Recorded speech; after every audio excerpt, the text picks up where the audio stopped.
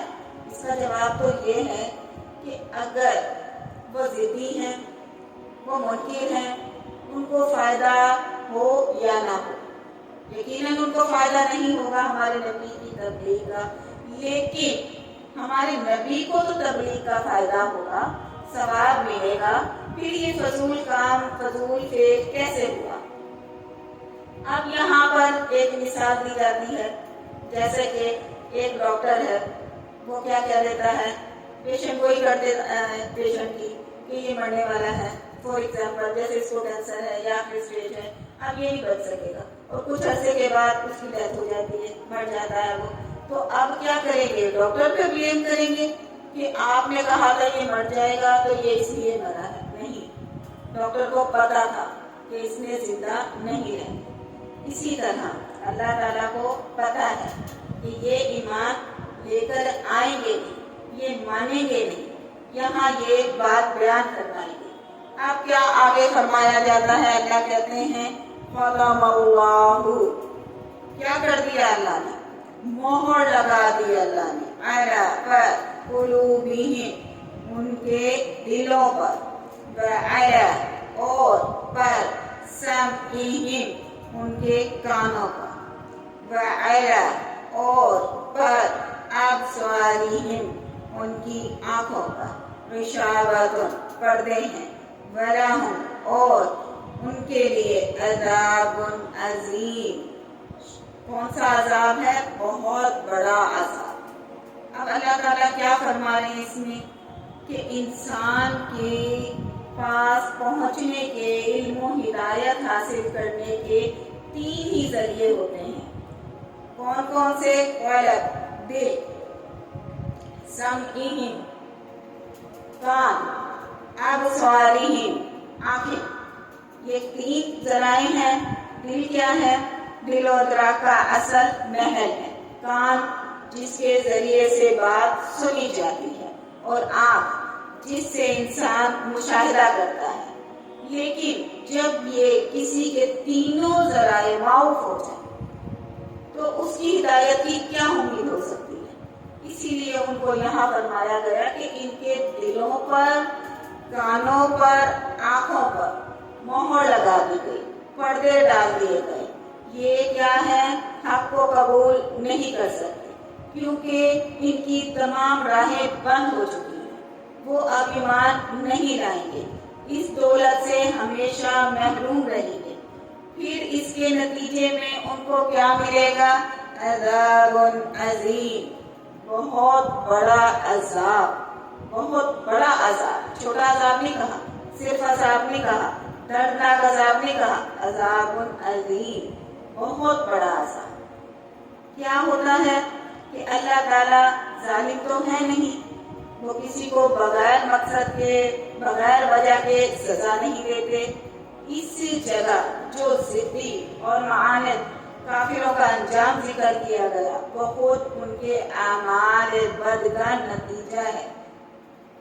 دیکھیے، جہاں تک قدرت خداوندی کا تعلق ہے، اللہ تعالیٰ نے انسان کو پیدا کیا، دیکھنے سننے کے لیے آنکھیں اور کان دیے، غور و فکر اور سوچنے سمجھنے کے لیے دل و دماغ، عقل، شعور عطا فرمایا، پھر واضح اور روشن دلائل کے دفتر اس کے سامنے کھول کر رکھ دیے۔ کائنات میں ایسے نشانات، دلائل بے شمار ہیں، پھر خود انسان کی اپنی جان میں ایسے واضح اور روشن دلائل موجود ہیں کہ انسان اگر غور کرے تو حق و باطل میں امتیاز کر سکتا ہے۔ پھر اللہ تعالیٰ نے اس پر بس بھی نہیں فرمایا، بلکہ سیدھی راہ دکھانے اور عقلی اور نقلی دلائل کے ساتھ حق کو سمجھانے کے لیے پیغمبر بھی بھیجے، جنہوں نے دن رات اللہ کا پیغام لوگوں کو سنایا، ان پر حجت قائم کر دی۔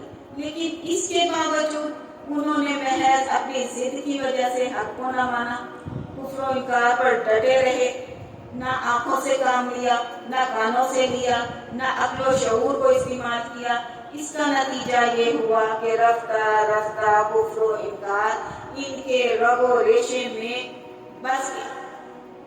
پھر کیا کیا ہوا؟ پھر وہ ایمان لے کر ہی نہیں آئے۔ کیوں نہیں لے کر آئے؟ کیونکہ وہ ماننا چاہتے ہی نہیں تھے، حق کو سمجھنا چاہتے ہی نہیں تھے۔ اب آگے اللہ تعالیٰ کیا فرماتے ہیں؟ وَمِن نَاسِ، وَمِنَ النَّاسِ، یہ وہ لوگ ہیں۔ کون سے لوگ ہیں؟ مَن یقول، جو کہتے ہیں، آمنا، ہم ایمان لائے، باللہ، اللہ پر، وبالیوم، اور اس دن پر، آخری، آخرت کے دن پر، وما ہم بمؤمنین، اور ما نہیں ہم وہ بمؤمنین، ایمان لائے۔ اب اس میں کس کی بات کی جا رہی؟ اس آیت میں خاص منافقوں کا ذکر کیا جا رہا ہے۔ وہ کیا کرتے تھے؟ وہ ڈپلومیسی، وہ یہ کہتے تھے کہ وَمِنَ النَّاسِ، وہ لوگ کہہ رہے ہیں یا ہم ایمان لائیں، حالانکہ وہ ایمان نہیں ہے۔ اب اس میں کیا بتایا جا رہا ہے کہ یہ منافق لوگ کون ہیں؟ مکی دور میں ان کا کوئی نام و نشان نہیں۔ مکی دور میں جب حضرت صلی اللہ علیہ وآلہ وسلم ہجرت کر کے مدینہ منورہ تشریف لائے، یہاں پر اوس اور خزرج کے قبائل میں سے اکثر نے انصار مدینہ بن کر حضور صلی اللہ علیہ وآلہ وسلم کا ساتھ دیا، اور دونوں قبیلوں میں سے اکثر خوش نصیب مشرفے بااسلام ہو گئے، لیکن یہود اب تک اللہ تعالیٰ کی اس نعمت سے محروم تھے۔ ان میں سے صرف ایک حضرت عبداللہ بن سلام رضی اللہ تعالیٰ عنہ، اس نے کیا کیا؟ سچے دین کو قبول کیا تھا۔ یہ بہت بڑے یہود کے عالم تھے۔ اس وقت تک منافقوں کا خبیث گروہ قائم نہ ہوا تھا، لیکن جب اسلام کو فتوحات ہاتھ ہونے لگے تو بہت سارے یہودی اسلام کا لبادہ اوڑھ کر مسلمانوں میں داخل ہو گئے۔ مال غنیمت، صدقات کے لالچ اور مسلمانوں کی فتح کے خوف سے انہوں نے ایسا کیا، لیکن وہ آخرکار رسوا ہوئے اور بری طرح ناکام ہوئے۔ ان کا حال یہاں بیان ہوتا ہے۔ فرمایا کہ ظاہر تو یہ کہتے ہیں کہ ہم اللہ تعالیٰ اور آخرت پر ایمان لائے، مگر دل سے وہ مسلمان نہیں ہیں۔ وہ اپنی اسی منافقت سے اللہ تعالیٰ اور مومنین کو دھوکہ دینا چاہتے ہیں، جبکہ دراصل وہ خود دھوکے میں مبتلا ہیں، لیکن بے سمجھی کی وجہ سے آگے بڑھتے چلے جا رہے ہیں۔ منافقین کے چال پر ان کو خود سے اپنی چالوں میں گرفتار ہو گئے۔ انہیں خود سمجھ نہیں آتی تھی کہ یہ ہم کیا چالیں چل رہے ہیں، کس کو دھوکہ دے رہے ہیں۔ اصل میں وہ اپنے آپ کو دھوکہ دے رہے ہیں۔ ان کے دلوں میں کیا ہے؟ مرض ہے منافقت کا۔ وہ جہاں یہ دیکھتے کہ پلڑا بھاری ہے وہی دین قبول کر لیتے۔ جب ان سے یہود پوچھتے کہ تم تو مسلمان ہو گئے ہو، تو وہ کیا جواب دیتے؟ نہیں، ان کے راز حاصل کرنے کے لیے، ان کی باتوں کو سمجھنے کے لیے ہم ان کا لبادہ اوڑھ کر شامل ہو جاتے ہیں ان کی محفلوں میں، تاکہ مسلمانوں کے دلوں میں کجی ڈال سکیں، ورگلا سکیں، انہیں وہاں سے اٹھا سکیں۔ اب جب ہمارے نبی تبلیغ کر رہے ہوتے تو وہ یہ کہتے ہیں کہ یہ سوال پوچھیں ان سے۔ ان کے دلوں میں جو روب چھا جاتا تھا نبی کا، وہ دور کرنا چاہتے تھے، وہ اس سے خوف کھاتے تھے۔ اب آگے فرمایا جاتا ہے یخادعون اللہ، وہ دھوکہ دیتے ہیں اللہ کو، والذین، اور وہ لوگ، آمنو، جو ایمان لائیں، وما، اور ما نہیں، یخدعون، دھوکہ دیتے، الا، مگر، انفسہم، اپنی ہی جانوں، وما، اور ما نہیں، یشعرون، وہ شعور ہی نہیں رکھتے۔ اب اس میں کیا بتایا جا رہا ہے کہ یخادعون اللہ، وہ کیا کرتے ہیں؟ وہ دھوکہ دیتے ہیں، چال بازی کرتے ہیں اللہ سے اور ان لوگوں سے جو ایمان لا چکے ہیں۔ اور کیا چال بازی کرتے ہیں کہ اپنی ہی جانوں پر اور اس کا وہ شعور بھی نہیں رکھتے. وہ اللہ تعالیٰ سے دھوکہ دے رہے ہیں، اللہ کو چالے چل رہے ہیں اللہ کے ساتھ. والذین اور ان لوگوں کے ساتھ آمنوا جو ایمان لائے. وما یخدعون اب اللہ تعالیٰ کہہ رہے ہیں کہ وہ ہمیں نہیں دھوکہ دے رہے مگر وہ اپنی جانوں کو ہی دھوکے میں ڈال رکھا ہے. یشعرون اور وہ اس کی سمجھ نہیں رکھتے، عقل نہیں رکھتے. اب کیا ہے، ان کی آگے مزید یہ بات بتائی جا رہی ہے کہ ان کے دلوں میں بڑا مرض ہے. منافقین کی باطن کی خرابی اور عقائد کے فساد کو مرض اور بیماری سے تعبیر فرمایا گیا. کیا ہے کہ یہ دھوکے دیتے رہتے ہیں، دیتے ہی رہتے ہیں، چالے چلتے ہی رہتے ہیں. اینڈ میں کیا ہوگا، اپنے اوپر خود ہی ظلم کر رہے ہیں. یہ کسی اور کے اوپر ظلم نہیں کر رہے. ہمیں دھوکہ نہیں دے رہے. ہمیں کیسے دے سکتے ہیں دھوکہ؟ ہمیں تو دھوکہ دے ہی نہیں سکتے. کیوں؟ کیونکہ اللہ تعالیٰ تو ظاہر اور باطن سب کچھ جانتے ہیں. اور جو ایمان والے ہیں ان کو دھوکہ نہیں دے سکتے. جو ایمان والے ہوں گے وہ کبھی بھی ان کی باتوں میں نہیں آئیں گے. فی میں قلوبہم ان کے دلوں میں مرض ہے. مرض کیا ہے؟ یہ بیماری ہے. بیماری کس کی؟ نفاق کی. منافقت ان میں پھوٹ کے بھری ہوئی ہے. جس کا پلڑا بھاری ہوتا ہے وہ وہیں پر ہو جاتے ہیں. فزادہم اللہ اب اللہ کیا کر رہے ہیں؟ ان کے مرض، ان کے مرض کو مزید بڑھا رہے ہیں، اضافہ کر رہے ہیں. اللہ نے کہا تم نفاق کرنا چاہتے ہو، چلو میں اضافہ کر دیتا ہوں اور زیادہ کرو. وَلَهُمْ اور لَهُمْ ان کے لیے عذاب علیم، عذاب ہے علیم دردناک عذاب ہے. بیما اس سبب کانو تھے یکذبون وہ جھٹلاتے تھے، جھوٹ بولتے تھے، مکاریاں کرتے تھے، چالے چلتے تھے. اللہ تعالیٰ معاذ اللہ ظالم نہیں ہے، بلا وجہ کسی کو سزا نہیں دیتے. اللہ تعالیٰ کہہ رہے ہیں ان کے دلوں میں بیماریاں ہیں تو میں نے ان کے دل کی بیماری اور زیادہ بڑھا دی ہے. رسول اللہ صلی اللہ علیہ وآلہ وسلم یہ فرماتے ہیں کہ ایمان والوں سے عداوت، نبی سے عداوت، نبیوں سے، کتابوں سے بغض، حسد، سب کا سب اس میں شامل ہے جو یہ منافقت کرتے ہیں.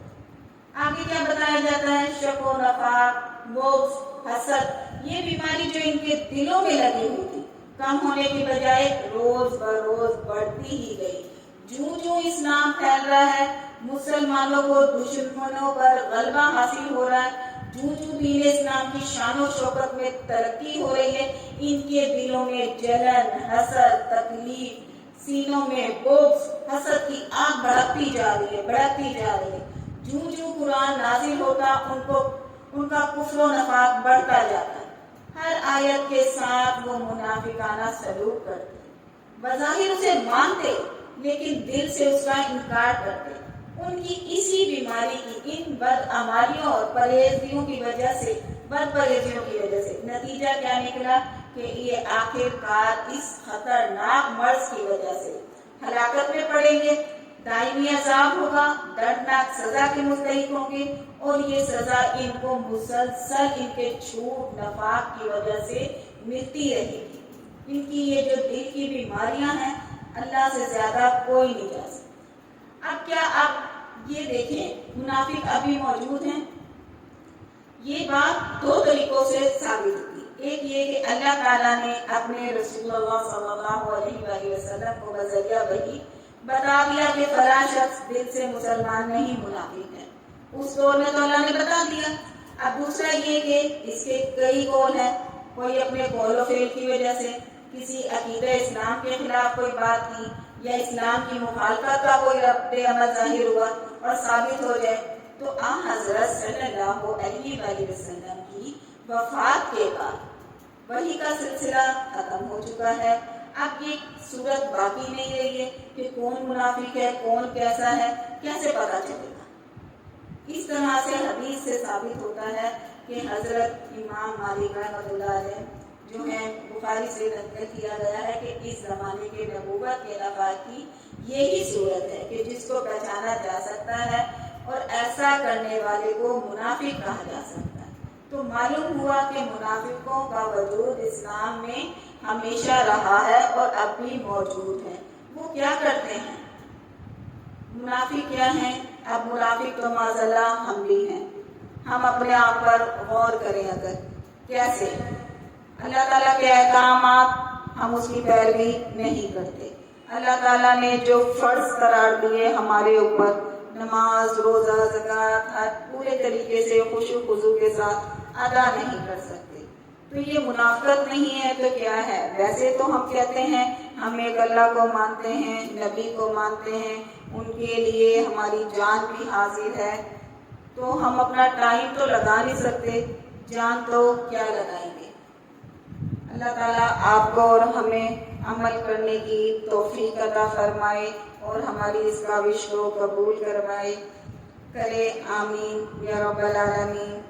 ہم نے آیت 10 تک پڑھا، انشاءاللہ کل آیت نمبر 11 سے لے کر 15 تک پڑھیں گے۔ تب تک کے لیے اجازت۔ اللہ تعالیٰ آپ کا اور ہمارا حامی و ناصر ہو۔ وآخر دعوانا ان الحمد للہ رب العالمین۔